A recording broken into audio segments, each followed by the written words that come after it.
Oke, sebelumnya Assalamualaikum warahmatullahi wabarakatuh. Ketemu lagi ya Bu sama saya, sama Aini. Kemarin kita sudah sedikit bahas tentang nutrisi ya. Ketika sama Aini kemarin bahas nutrisi. Nutrisi terbaik yaitu, aduh kenceng banget, dari Warakas ya. Kenceng. Oh, ya lupa. Oke. Betul ya, jadi nutrisi yang terbaik adalah ASI. Nah, sekarang kita akan bahas tentang pola asuh dan dukungan keluarga.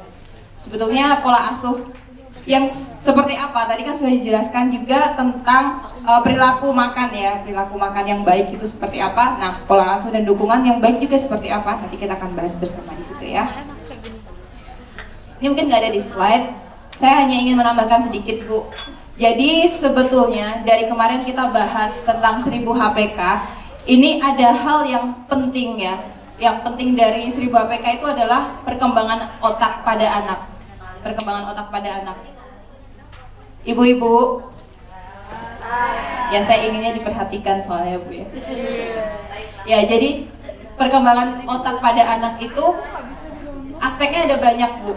Kemarin juga Mbak Hanifah sudah mungkin jelaskan tentang sensoris, motoris.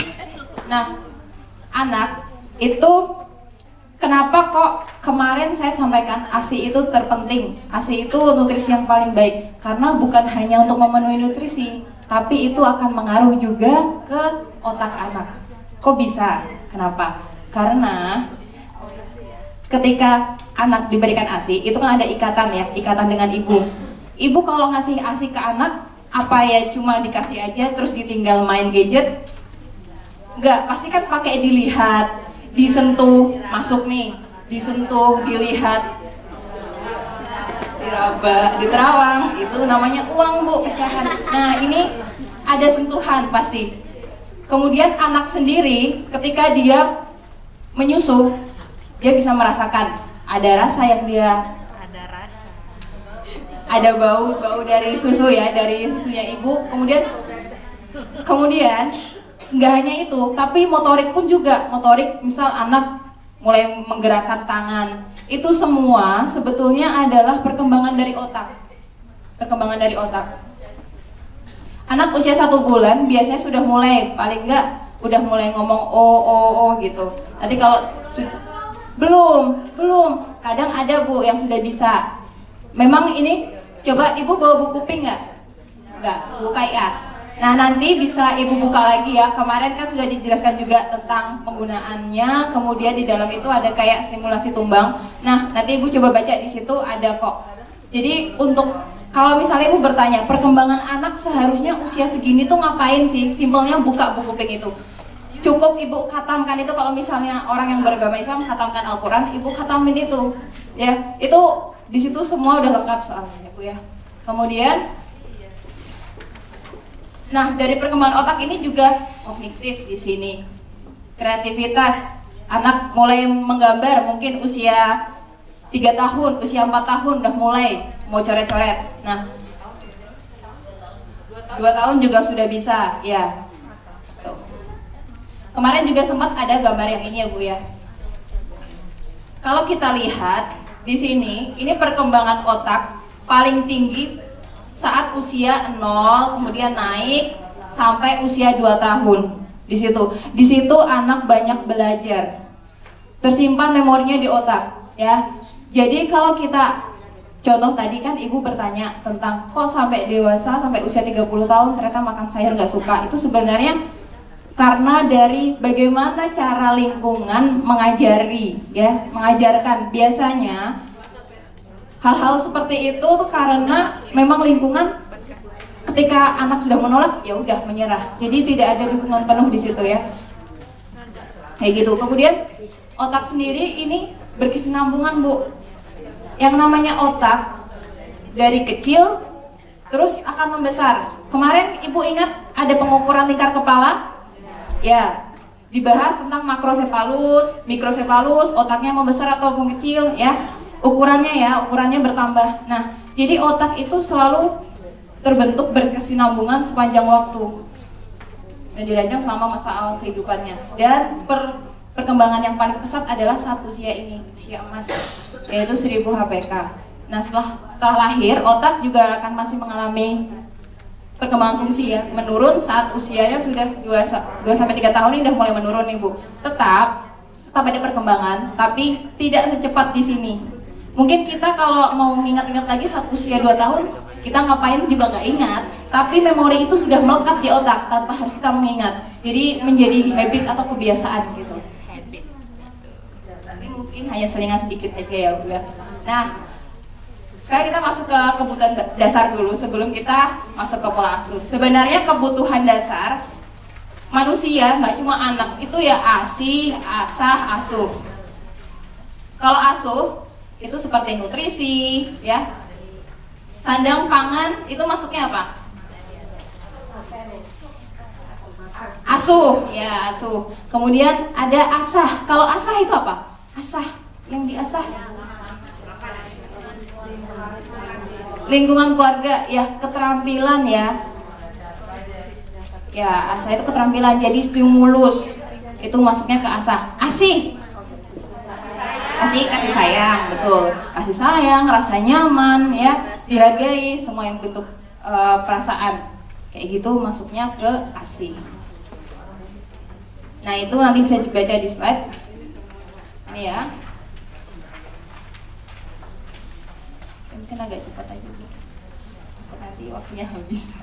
Nah, pola asuh itu sebetulnya apa sih Bu?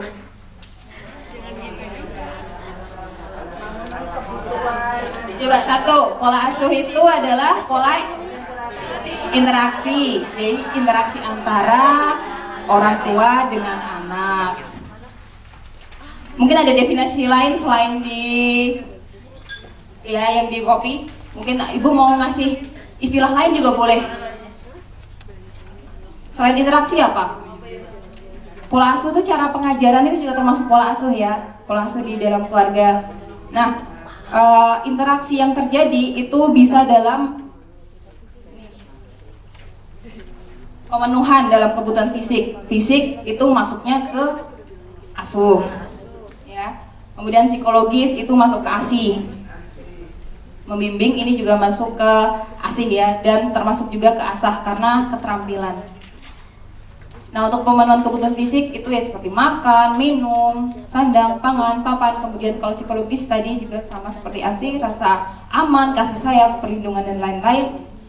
Kemudian yang namanya pola asuh itu juga membimbing anak sesuai dengan norma yang berlaku. Dan pola asuh juga merupakan pendidikan karakter anak.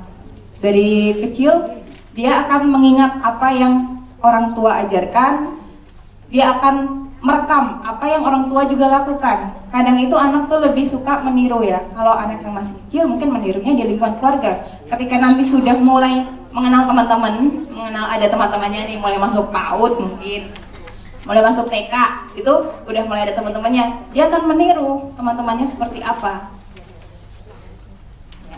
Pola asuh ini juga bisa memberikan dampak baik positif maupun negatif. Kalau kita, misalnya kita di rumah sebagai orang tua sukanya bertengkar, gimana tuh? Enggak. Efek ke anaknya kalau lihat bapak ibunya bertengkar, marah-marah, trauma terekam. Terus apa yang kelihatan? Mungkin anak jadi senangkah, selalu bahagia, tertawa, apa mungkin murung, terus trauma ya, murung, sedih. Mungkin dia juga malas di rumah, bisa jadi. Iya, pilih main keluar. Di rumah kayaknya orang tuanya marah-marah terus, dengernya suara kenceng-kenceng terus. Atau malah bisa jadi anak niru. Dia dikasih tahu, "Dek, kamu jangan keluar dulu ya kalau kayak gini siang-siang, misal panas atau apa." "Males nggak mau, saya mau keluar," gitu. Bisa kayak gitu juga, meniru jadi, ya betul, membangkang ya, jadi ikut karena orang tuanya mencontohkan juga seperti itu.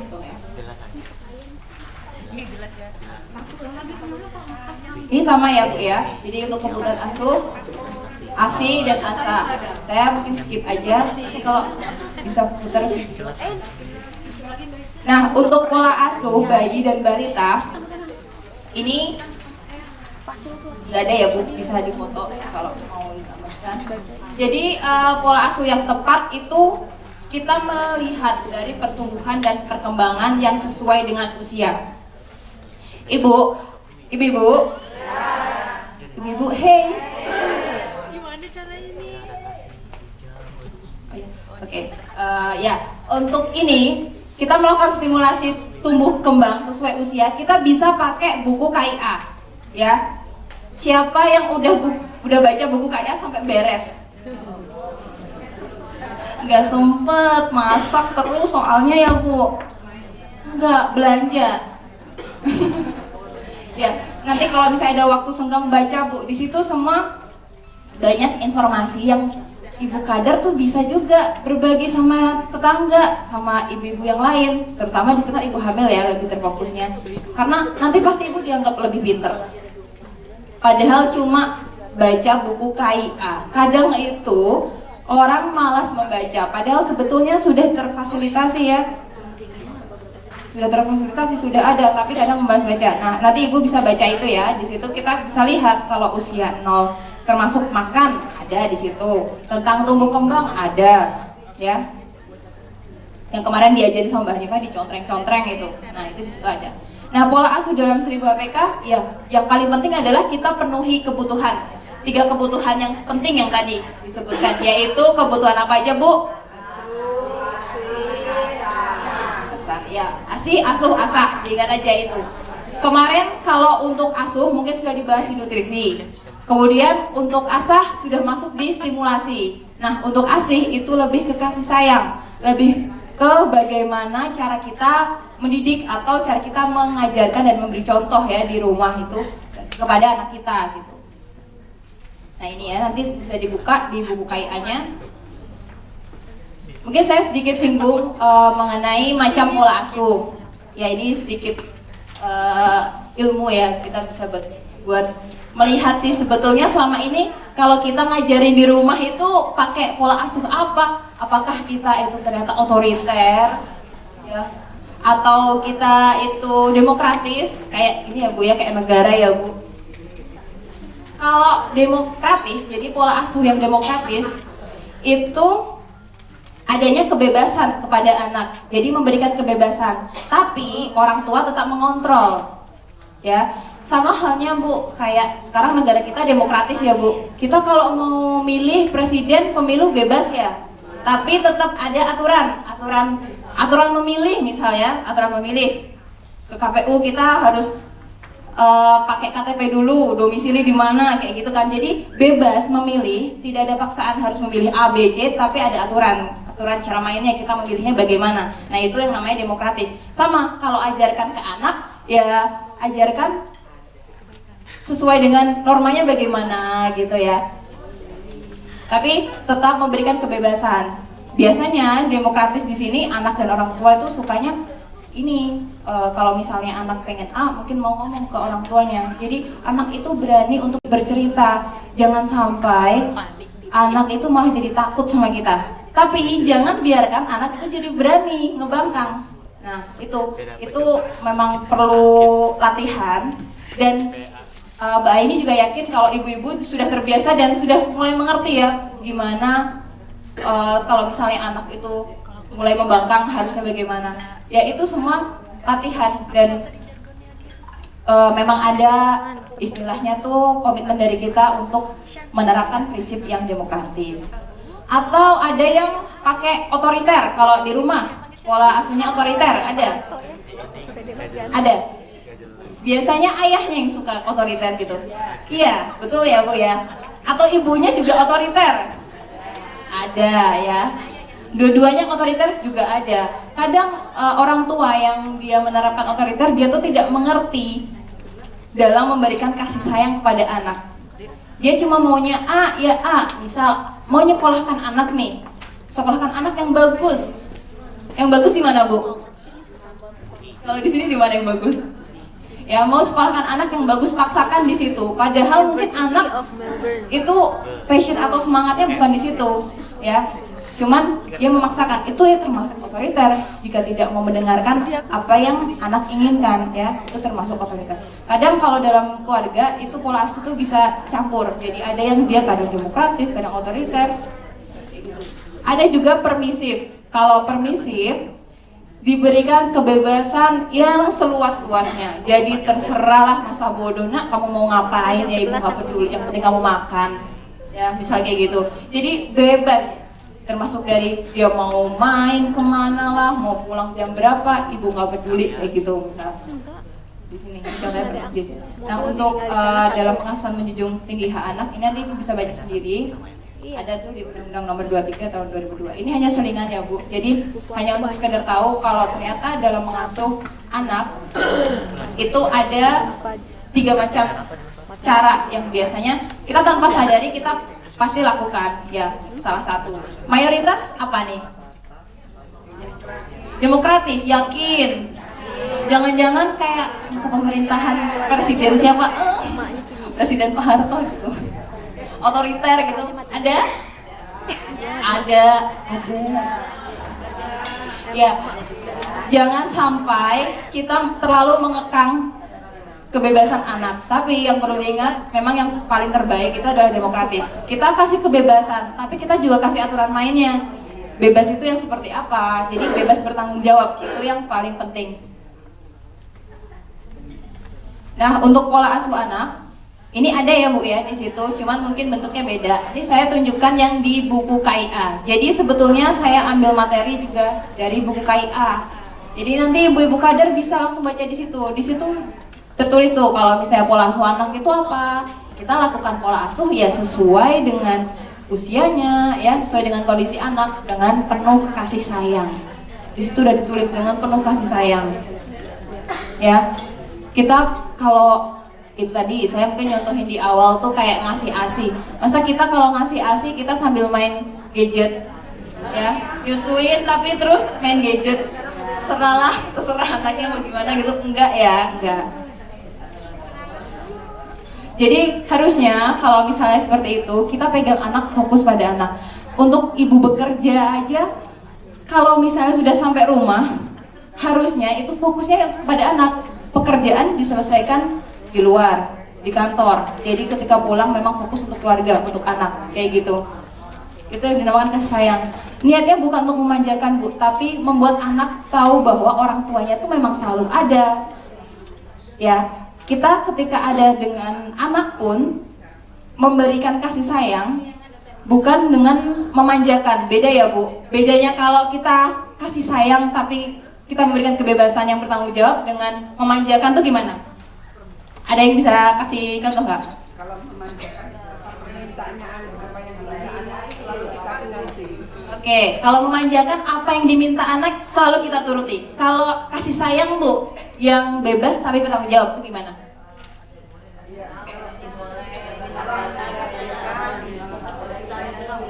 Coba saat ibu ya. Sekiranya itu nggak baik buat anak, kita akan kita kasih pendapat, kita Ya, kalau nggak baik buat anak, kita kasih nasihat ya, arahan gitu ya. Ya betul ya Bu ya. Yang namanya memanjakan tuh anak minta apa dikasih. Misal sekarang lagi pengen HP iPhone, ya tahu ibunya, ayahnya kaya gitu ya. Mah, Pak beliin iPhone, kasih langsung. Udahlah buat anak kan namanya kasih sayang, kasih. Ya nggak seperti itu juga Bu. Yang namanya kasih sayang kita harus tahu apakah si iPhone nanti akan bermanfaat buat anak. Jadi harus tahu kalau ternyata memang dia di sekolahnya perlu gitu ya, semisalnya ya. Atau jangan nggak usah yang iPhone lah, nggak usah yang terlalu ini, kasih yang HP biasa itu cukup untuk memenuhi kebutuhan sekolah. Jadi kita ketika memanjakan kasih aja apa yang dia mau kan. Walaupun kita punya uang banyak kita bisa. Tapi kalau saya kasih sayang bertanggung jawab, memberikan kebebasan bertanggung jawab, ya kita harus menilai juga apa ini pentingnya. Kemudian tanyakan alasan pada anak. Anak meminta itu untuk apa? Kayak gitu. Ada batasannya, betul sekali. Begitu Ibu. Nah, kemudian untuk pola asuh ini kita juga berikan contoh yang baik dan terapkan nilai agama dalam kehidupan. Agama apapun itu baik. Dan setiap agama pasti juga mengajarkan yang baik untuk di keluarganya, ya nggak ada tuh namanya agama yang menjerumuskan. Wah kata-katanya cakep ya, menjerumuskan gitu. Ya. Kemudian juga ajarkan perbedaan baik dan buruk. Kalau untuk anak usia 4 tahun ya, 4 tahun tuh kayaknya udah mulai kritis ya Bu ya. ya sudah mulai banyak bertanya maksudnya. Ya, 4 tahun, 5 tahun itu pasti nanyanya banyak tuh.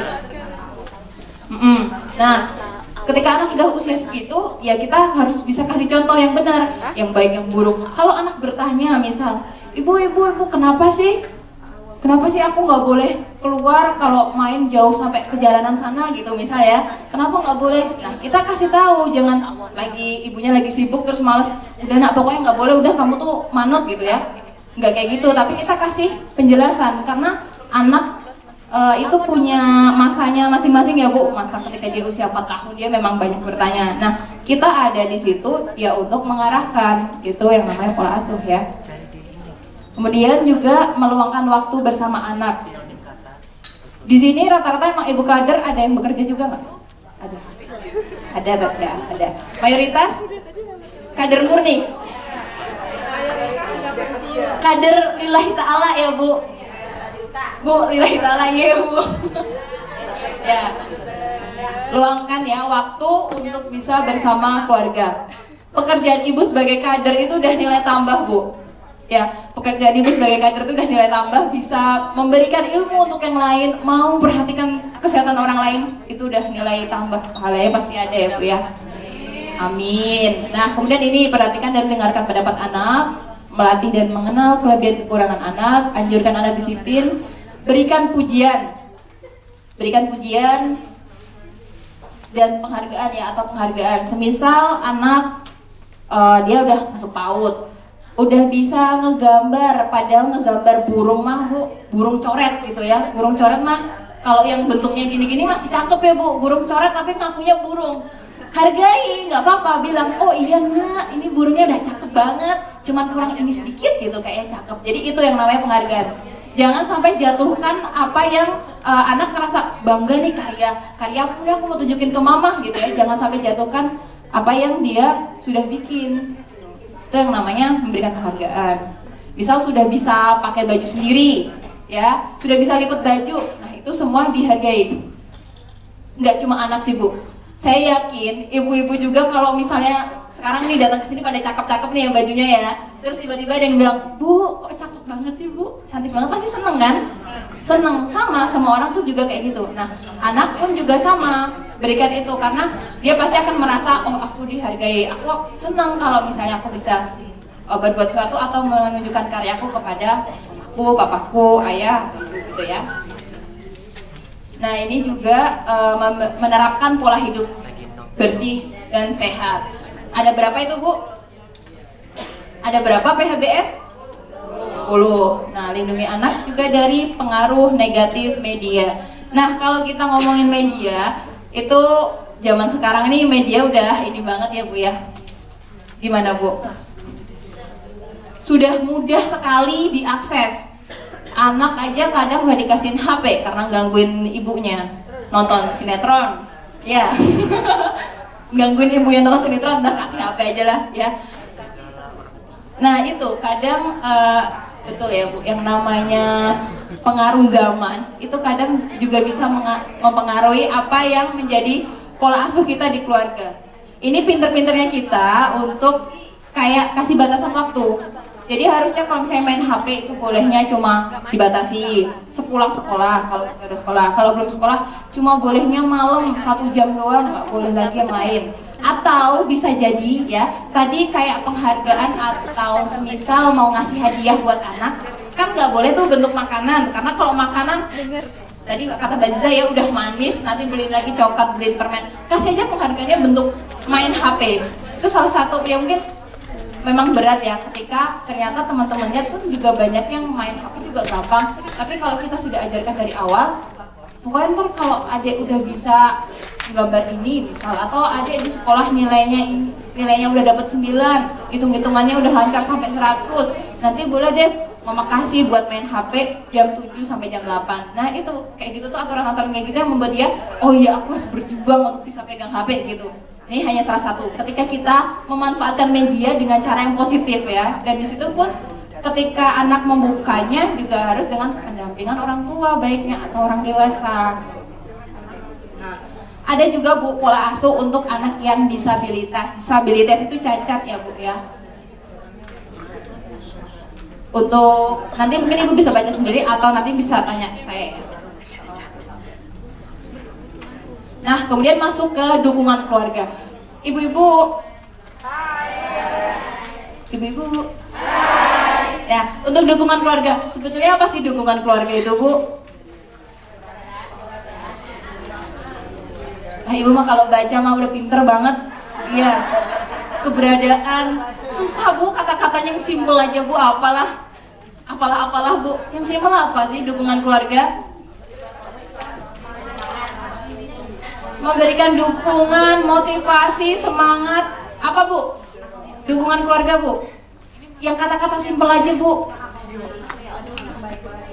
Support. Bahasa Inggris malah ya. Yang simpel malah bahasa Inggris. Apa, Bu, dukungan keluarga, Bu? Pengertian. Ya, macam-macam ya, tadi udah banyak ya. Support boleh, pengertian ya. Memberikan motivasi, semangat, betul semua ya. Betul, yang namanya dukungan itu memang keberadaan dari anggota keluarga yang saling mendukung satu sama lain. Itu ya namanya support tadi, mendukung. Kalau bahasa internasional udah berapa pinter ya, support. Nah, ini untuk dukungan keluarga, saya mungkin ada sedikit beberapa gambar. Ini kenapa kok Mbak Aini kasih gambarnya ini ya, ibu dengan menyusui ini maksudnya apa nih? Tadi udah disampaikan ya, kasih sayang. Kasih sayang itu bukan hanya dengan kita memberi materi, tapi kedekatan kita pada anak, pada keluarga, gitu ya. Dan dimulai dari semenjak dia kecil. Dia kasarannya gini, Bu. Dia baru saja, anak tuh baru aja lahir. Siapa yang dia pegang? Ya langsung sayang sama orang itu, pasti kayak gitu.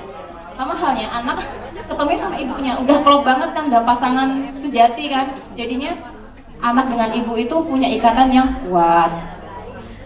Nah, untuk dukungan keluarga ini juga ada PHBS.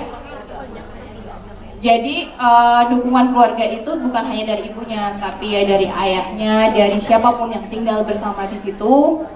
Dan terapkan salah satunya mungkin PHBS ya, kayak jamban yang bersih. Kemudian kalau misalnya makanan ya, semua banyak tentang dukungan keluarga tuh semuanya mensupport ASI asuh semuanya. Tuh, kemudian kalau kita lihat ini anaknya didongengin, gak didongengin, diceritain ya, dikasih cerita sama mamahnya, sama ibunya, dengerin, ayahnya mau ikut, ayahnya ikut dengerin juga, belum pernah denger ceritanya nih kayaknya. Ayah ikut dengerin juga, dulu masa kecil gak pernah didongengin. Bukan ya, Bu ya, jadi ayahnya tuh nemenin anaknya. Di sini kelihatan bahagia nggak sih, Bu, kalau kayak gitu? Ibu pernah nggak sih lagi cerita sama anaknya, terus ayahnya nemenin? Pernah? Saya belum pernah, Bu. Nah, untuk dukungan keluarga, ini ada 4 jenis. Ya, kita skip aja, ntar saya curhat terus. Jenis dukungan itu ada 4 jenis ya. Ada informasi, ya. Informasi itu ya berupa nasihat, kemudian pengarahan, ide-ide atau informasi lainnya. Kemudian ada penilaian. Kalau penilaian ini bentuk penghargaan. Jadi kayak tadi saya jelaskan, si Anda udah bisa gambar coret, ya udah hargain penilaian. Karena hampir mirip ya, nanti kalau penilaian tuh bisa sama kayak emosional juga. Kemudian dukungan instrumental. Dukungan instrumental itu berupa alat ya, atau anak sekolah butuh tas, butuh segala macamnya itu ya, itu disediakan oleh keluarganya, itu namanya dukungan instrumental. Kemudian kalau anak yang masih bayi ya dari segi MPASI terpenuhi gitu. Jadi ini sebetulnya dari pola asuh dan dukungan keluarga itu luas sekali, Bu. Dan untuk anak sampai usia berapa untuk anak? Anak usia sampai berapa? 18.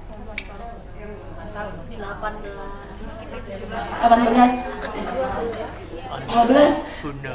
Iya, Bu, ditawar, Bu. 12, 18, berapa lagi, Bu? 18. Berarti kalau 18 sudah nikah tuh anak ya, anak menikah. Oh iya. 15. Ya, anak itu umumnya kan kita bisa mengenal ada anak, ada remaja nih, ya remaja awal, remaja yang tua gitu ya. Kemudian nanti udah masuk dewasa, di masa awal, di masa tengah. Jadi anak itu biasanya sampai usia 11 tahun ya. Kadang memang ada yang menyebutkan 18 tahun itu masih sebagai anak, itu kayak undang-undang pernikahan kalau nggak salah ya. Itu disebutkan memang masih dianggap anak. Betul nggak? Salah? Betul. Ya, sampai 11 tahun itu anak ya, karena 12 tahun itu sudah masuk remaja. Tapi walaupun remaja, bukan berarti kita nggak kasih dukungan juga dong. Masih dong. Sampai dewasa kalau belum berkeluarga juga kita pasti masih ada kasih dukungan ya. Cuman mungkin caranya yang sudah berbeda, karena semakin bertambah usia, caranya kita mengajarkan, memberi contoh, memberi dukungan itu beda ya. Yang paling penting dan paling utama itu adalah ketika dia masih 1000 hari pertama kehidupan, masa usia anak dan remaja. Nah ini, jadi keluarga itu memang merupakan tempat pendidikan pertama, betul, iya pendidikan pertama. Anak, bayi, balita pasti sama keluarganya, ya kan? Ya. Jadi kalau misalnya keluarganya yang tadi saya nyontohnya kalau suka berantem gitu ya, kalau suka berantem, atau keluarganya perokok, mungkin anaknya ikut ngerokok nggak ya? Bisa juga, ya bisa juga. Tapi sebelum ngerokok udah kena dampaknya. Dampak sebagai perokok pasif itu sakitnya yang lebih parah ya daripada sekedar dari polanya ya. Jadi saya selingan supaya merokok itu bisa dicegah. Ada bapak sih? Ada. Next, kemudian untuk perilaku yang ditampilkan dalam keluarga itu adalah perilaku yang wajar dan tidak dibuat-buat. Ini Bu, jangan kebanyakan drama Bu. Sama anak kalau udah ngasih janji A, tepati Bu. Ya, jangan banyak berbohong. Misal untuk supaya ngerayu dia, kita berbohong. Kurang-kurangi ya Bu ya, kayak gitu ya. Jadi asli, natural kalau di keluarga. Nah, untuk cara orang tua dalam mempengaruhi anak, ini ada yang kayak pemodel perilaku, ya kita contohkan gitu ya. Kemudian memberikan ganjaran dan hukuman, gitu, memberi hadiah dan hukuman. Kalau anak salah, ya hukumannya apa sesuai kesepakatan ya, dengan ibunya, dengan ayahnya. Kemudian orang tua ketika mempengaruhi anak juga bisa dengan perintah langsung. Perintah langsung. Kemudian juga bisa dengan menyatakan peraturan. Atau bisa dengan nalar. Nalar tuh kita kasih alasan ya. Dan yang terakhir itu bisa dengan menyediakan fasilitas atau alat-alat yang mungkin dibutuhkan oleh anak. Nah, jika pola asuhnya baik di keluarga, dimulai dari ASI ya, dimulai dari IMD, ikatan pertama kali IMD. Mungkin anak bayi kalau di dalam rahim ya sudah dekat sama ibu, tapi lebih dekat lagi kalau si bayi sudah merasakan sentuhan ya. Yang namanya sentuhan tuh apa Bu? Yang namanya sentuhan? Ntar saya baper lagi Bu, saya jadi cerita ya. Ya, yang namanya sentuhan tuh ikatan yang cukup kuat ya, ikatan awal yang cukup kuat. Kayak gitu, stimulasi dan mungkin pendidikan bisa mulai dididik yang demokratis. Nah, untuk peran ibu, jadi dari pola asuh yang baik, ternyata peran ibu dan ayahnya juga baik, keluarganya juga baik, maka pertumbuhan dan perkembangan anak ini pun juga pasti positif ya, baik juga. Ini salah satu saya contohkan menurunkan masalah gizi. Tidak hanya itu Bu, anak mungkin kalau dari cara mendidiknya baik, kemudian kebutuhan dia dari aslinya terpenuhi, mungkin saja dia juga nggak stres, dia selalu bahagia, ya prestasinya bagus. Jadi sebetulnya semua itu saling terkait. Nah, harapan paling terakhir adalah memang status gizinya baik. Kalau dia sudah bahagia, sudah senang, nutrisinya terpenuhi, apa sih masalah kurus, masalah itu enggak sebetulnya. Dan itu semua peran awalnya adalah dari keluarga. Mungkin kalau kita bilang waktu masih kecil ya dari ibunya gitu. Nah, untuk peran kader sendiri diharapkan di sini ibu kader tuh bisa mengoptimalkan dalam penggunaan buku KIA. Di situ tadi kan saya sudah kasih beberapa halaman yang mungkin terkait dengan pola asuh. Nah, nanti ibu bisa baca. Kemudian ibu kader bisa tuh mulai kasih informasi lah ya, kalau misalnya ngasih penyuluhan kan susah kadang. Susah nggak Bu? Kayak PR-nya keluar dari Dokter Dani banyak yang penyuluhan ya. Nah itu ya, nanti mulai belajar untuk bisa menginformasikan. Kan lumayan dapat ilmu di sini bisa dibagikan. Ya nggak? Pahalanya nambah nggak? Nambah. Ya itu sekian dari Mbak Aini. Mungkin ada pertanyaan dulu nggak? Boleh sesi tanya jawab? Ada. Oh ya boleh Bu, ada yang mau bertanya nggak? Ya, silakan. Oke, boleh. Ya.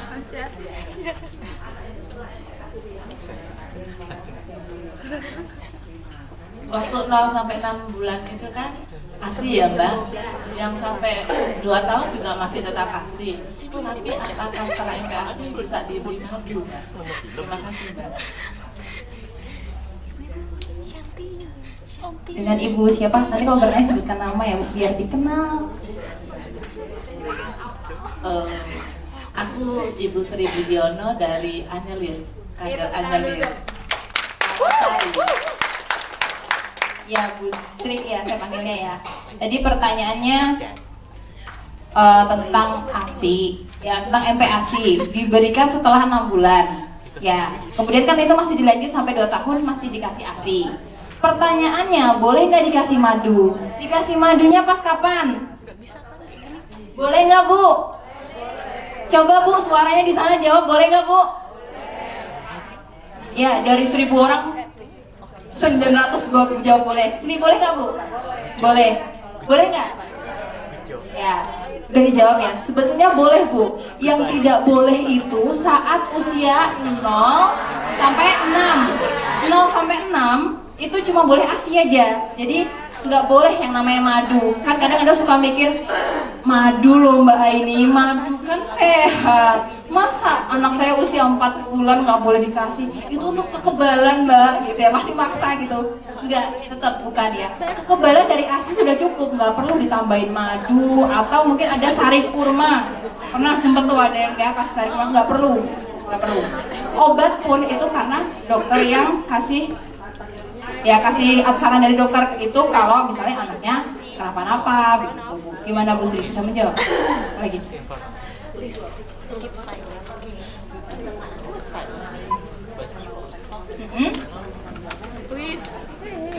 Oh ya, yang ditanyakan soal pencernaannya apakah kurang baik. Jadi gini Bu, pemberiannya untuk dosisnya jangan terlalu banyak. Sebetulnya fungsi yang perlu diingat lagi, yang usia 0 sampai 6 jelas ASI eksklusif. 6 sampai 12 itu bentuknya bubur apa coba?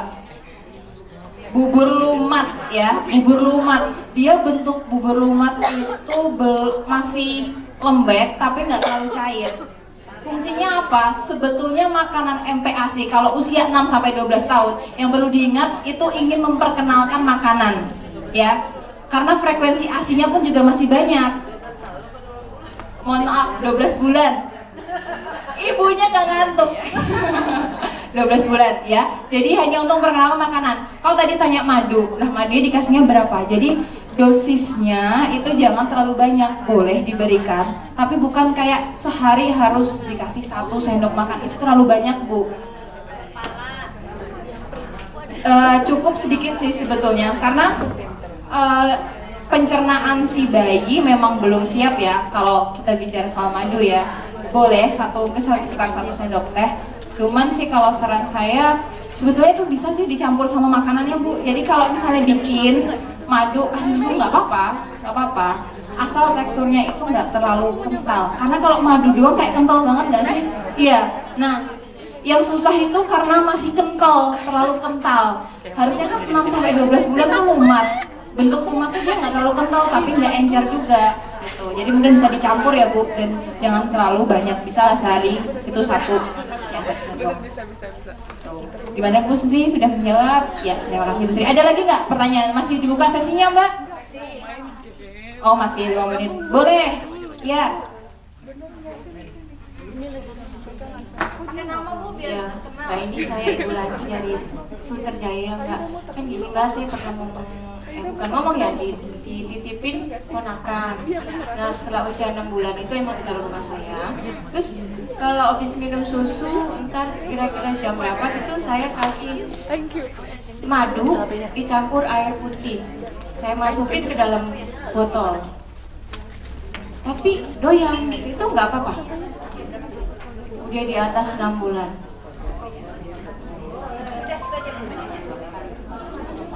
Madunya, jadi si ibu tadi bikin susu, bukan susu ASI ya, ASI, taruhnya di botol. Susu formula, susu formula untuk usia udah 6 bulan ke atas, dan di dalamnya itu dicampurin sama madu, kasih air. Boleh. Setelah minum susu, Bu. Jadi sendiri. Oh, itu kan tapi sudah lebih encer kan? Madunya nggak terlalu kental kan? Nah, ya. Nah itu tadi, saya sudah sedikit sampaikan ya. Jangan terlalu banyak, boleh dikasih 1 sendok karena sebetulnya madu juga komposisinya baik. Cuman karena usia 6 bulan sampai 12 bulan dia kan masih mengenal tekstur. Yang terlalu kental itu lengket di mulut, kadang nggak masuk ke pencernaan. Itu aja sih Bu. Makanya kalau dikasih air boleh. Ya, dikasih air boleh, kasih air boleh. Bahkan sebetulnya kalau mau dicampur ke susu pun juga nggak masalah sebenarnya. Tujuannya cuma apa sih? Cuma supaya teksturnya tuh nggak terlalu kental gitu. Rutin ya ngasih madunya ya kalau lagi pengen. Ya gitu. Sudah menjawab ya Bu ya? Sudah. Ada lagi pertanyaan? Pertanyaan yang lain yang kemarin boleh, karena kemarin kita belum sempat buka sesi. Oh sudah habis. Ibu masih ada yang mau bertanya nggak Bu? Saya masih pengen ditanyain. Ya udah, nanti aja ya Bu, di belakang sudah dimarahin Bu sama MC trekking. Gak bercanda. Nanti Ibu belakang ya. Sip, ya. Ini aja dari Aini ya. Kurang lebihnya mohon maaf. Semoga materinya bisa menyerap nih di otak ibu-ibu, di otak ibu-ibu. Karena kalau saya mungkin kalau bilangnya sama anak yang usia 2 tahun malah menyerap ya Bu ya. Karena perkembangannya tadi masih apa? Optimal, tinggi. Ke ibu udah enggak? Ya begitu ya Bu ya. Tetap ya kita semua mau belajar dan bisa menyerap dengan baik. Tepuk 3, tepuk 2, tepuk 1. Tepuk meriah Bu. Terima kasih. Wassalamualaikum warahmatullahi wabarakatuh. Mulai lagi ya. Oke. Jadi udah pada biasa mengisi KMS ya Bu ya. Semuanya di sini udah tahu caranya. Tapi tahu nggak anak atau bayi dirujuk jika di bawah garis merah. Terus kalau juga 2 kali berat pada saat penimbangan 2 ya suruh. Iya siap, udah pintar semuanya. Nah ini contoh kalau untuk sama, tapi ini versi WHO ya Bu. Sama, dia juga harus di garis ini. Jadi setiap penimbangan dilakukan dia tidak boleh lebih dari garis merah ini. Di atas berarti dia obesitas, berarti ini kurang gizi. Sampai 5 tahun ya Bu pengukurannya. Siap. Lanjut. Ini juga contohnya dari WHO.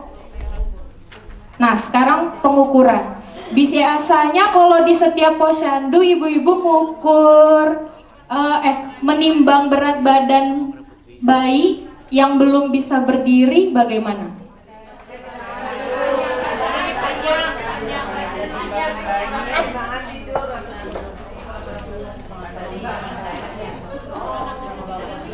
Anak yang bisa berdiri pakai yang tinggi badan yang langsung nempel itu ya Bu ya. Kalau misalnya itu anaknya udah bisa berdiri. Kalau yang belum bisa berdiri, yang tiduran. Kalau yang rewel gimana Bu?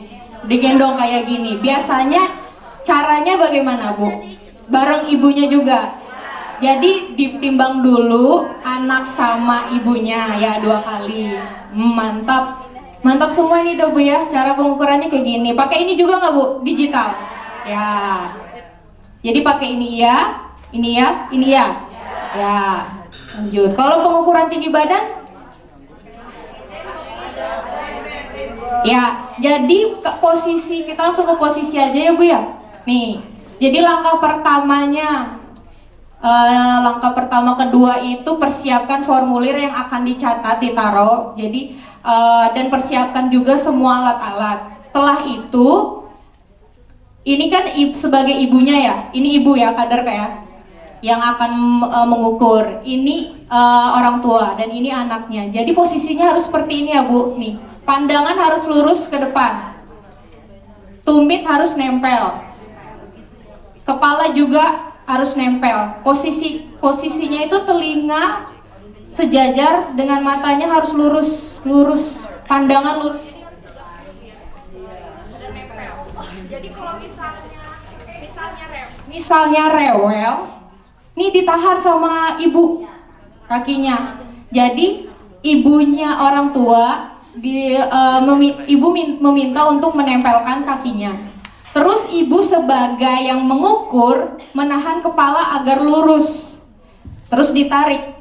Ya, paham ya Bu ya? Jadi jangan sampai salah. Jadi yang harusnya gizinya itu normal, gara-gara kita salah mengukur tinggi badan, jadi salah hasilnya juga gitu. Paham ya Bu ya di sini ya? Paham. Kalau yang belum bisa berdiri bagaimana Bu? Tiduran.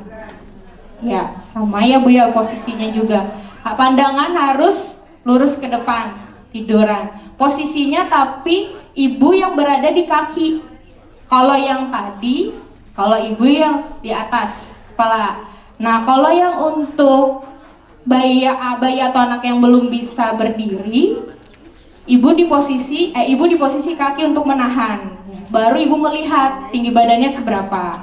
Langsung kalau sudah ibu merasa udah akurat, dicatat. Oke. Sekian aja. Sampai di situ paham Bu? Paham. Sekarang kita masuk ke primaku. Ini yang ditunggu-tunggu Bu ya. Primaku. Udah pada download semua nggak Bu? Ayo Bu, download. Ayo di-download. Siapa yang nggak bisa Bu? Angkat tangan. Kakak-kakaknya bisa bantuin nggak ibu-ibunya? Yang nggak bisa? Kan ibu loginnya slide Kak. Kan ini sudah diinstal semua atau yang belum menginstal? Semuanya udah menginstal ya, cuman susah loginnya aja. Ya, berarti slide Kak. Udah di sini Bu? Udah di gambar ini? Belum di-download. Sudah di-download? Sudah di gambar ini? Suruh masuk email, Facebook, Twitter, sudah? Email?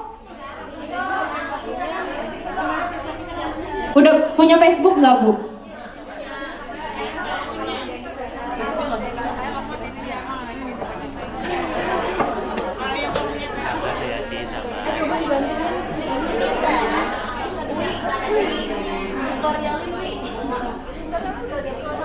Coba kakak-kakak minta dibantuin dicek ibu-ibunya. Jadi udah masuk, udah diinstal, nanti akan muncul gambar seperti ini ya Bu. Semuanya udah gambar seperti ini kan Bu ya? Udah. Nah, yang punya Facebook bisa masuk langsung yang di sini gambar, masuk dengan Facebook. Masuk dengan Facebook, bukan username Facebook dan passwordnya yang dimasukkan di sini, bukan. Tapi langsung diklik masuk dengan Facebook. Udah. Jadi yang nggak punya Facebook dan yang nggak punya email harus punya email dulu. Harus punya email. Jadi coba dibikin dulu emailnya. Yang udah punya emailnya kalau misalnya bisa, sudah Bu? Iya. Kalau yang sudah punya email ada buat akun. Nah, masukin email, alamat dan email ibu dan password yang akan dimasukkan ini gitu. Kalau yang sudah punya email, dia dibuat akun baru. Kalau yang punya email, dia klik buat akun baru. Kalau yang punya email, buat akun baru. Bukan di sini ya Bu, bukan di sini. Di sini enggak, di sini enggak. Nih enggak. Jadi yang punya email, masuknya buat akun baru. Yang punya Facebook, masuknya masuk dengan Facebook. Dan harus ada Facebooknya di HP itu juga. Tuh. Satu meja minimal sudah ya Bu ya. Dari mana Bu? Kebon jeruk udah. Yang lain bagaimana Bu? Udah ya.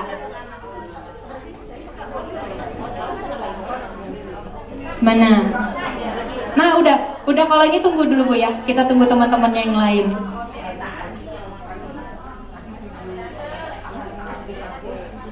Gimana Bu? Udah? Udah ada yang di sini ya Bu ya? Udah ada yang di sini tadi Bu ya? Udah ada yang di sini ya? Yang di sini tunggu dulu ya Bu ya. Kita tunggu teman-temannya dulu.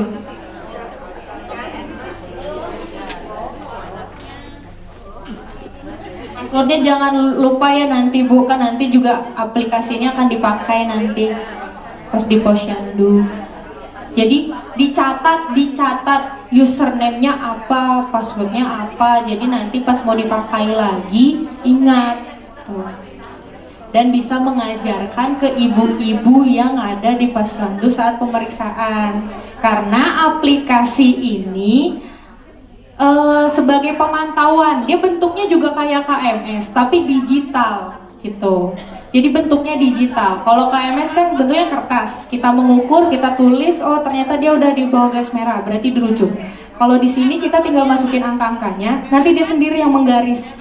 Gitu. Jadi diharapkan pada saat pengukuran pun jangan sampai salah. Kayak tadi pengukuran tinggi. Tingginya harus kakinya harus nempel, kepalanya harus sejajar. Terus pandangan juga ke depan. Jadi pengukuran tidak akan salah. Begitu juga penimbangan. Jangan nanti pada saat penimbangan sama ibu lupa, ibunya nggak ditimbang lagi. Atau misalnya timbangannya belum di angka 00. Itu juga harus diperiksa supaya tidak salah pengukuran. Isi data anak tadi sudah belum Bu? Oh belum, berarti tadi Bu lewat. Nggak boleh dilewatin Bu, nggak boleh dilewatin. Jadi harus masuk dengan Facebook. Sudah masuk dengan Facebook. Data diri anak Anda terlebih dahulu. Lanjut. Lalu diisi namanya siapa? Michela, Michael, Gadis, Sela, Pasha, Yuda. Nanti contohnya anaknya, misalnya Yuda lahir tahun berapa, gitu. Berat badannya berapa. Laki-laki, Yuda berarti laki-laki ya Bu. Kalau ada fotonya di HP, masukkan fotonya. Kalau ada foto Yuda berarti dimasukkan. Kalau ada foto Michael berarti dimasukkan. Foto nama anaknya misalnya siapa, cewek, Angela, nih Angela, berarti foto Angela dimasukin. Laki atau perempuan? Ayo, gimana Bu? Gimana? Lupa? 33 Bu, 23 kecil. Sambil saya jelasin ya Bu ya. Jadi Primaku ini isinya ada menu imunisasi, menu grafik chart, itu yang sama kayak KMS itu Bu. Jadi kita ngukur tinggi badan dan berat badan, panjang badan. Nah nanti akan muncul ini. Terus nanti akan muncul juga artikel-artikel. Terus ada informasi tentang tumbuh kembang. Ada juga jumlah vaksin yang misalnya yang belum dilakukan, nanti dia akan memberitahukan bahwa anak ini belum vaksin gitu. Ini tampilannya Bu. Nanti akan juga diberikan informasi vaksin. Ada artikel dari IDAI, Ikatan Dokter Anak Indonesia. Ini imunisasinya juga seperti ini. Nih sama Bu ya, sama kayak di KMS.